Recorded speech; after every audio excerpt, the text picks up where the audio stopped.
One of the things we've encountered over the last few years is that we've seen a lot of investment happening on 8th Street. It's but one of our Great Streets corridors.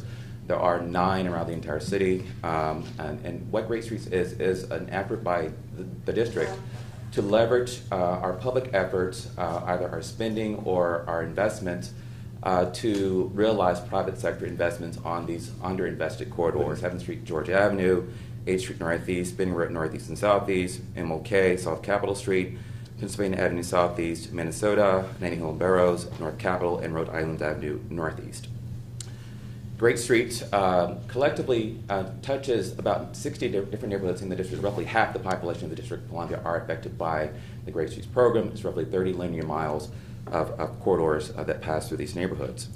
Our program focuses our efforts in 3 different categories: land development, where we're assisting large property developers with finding incentives to close their financial gaps to realize projects like this on 8th Street Northeast, where we're bringing in a new grocery store and 230 units of housing. We're investing a great deal amount of money in infrastructure investment on the corridors as well. Roughly $200 million is being invested on the 9 corridors right now through the District Department of Transportation. And we're also helping small businesses along the corridors. I'm currently helping a lot of businesses with facade improvement, and today I'm also actually announcing another tool trying to get you to sort of come out to 8th Street and open a retail business on the corridor as well.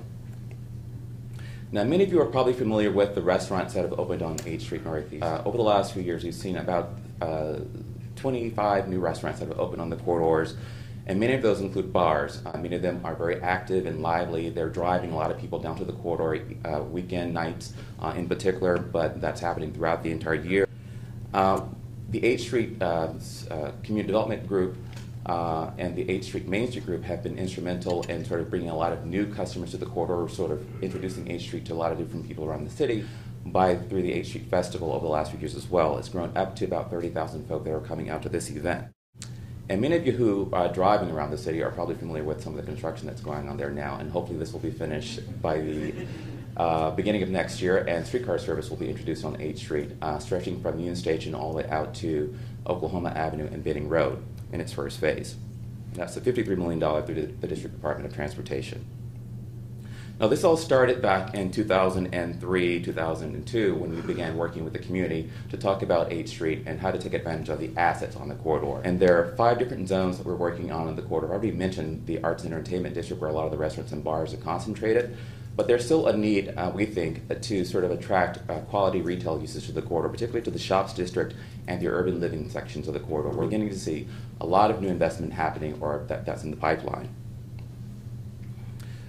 In the pipeline, we have about 2,000 units of housing that are coming to 8th Street. That includes 480 units of housing that have already appeared on the old Capitol Children's Museum site on the 200 block of 8th Street.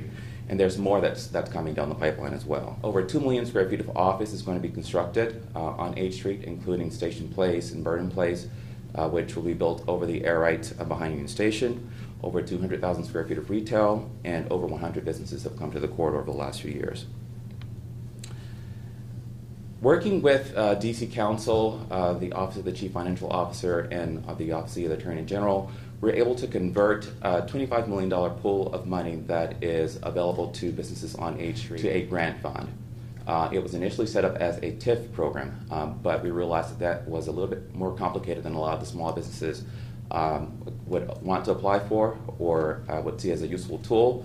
So we've gone through and had legislation passed to then convert that $25 million to a grant pool to assist small businesses on the corridor.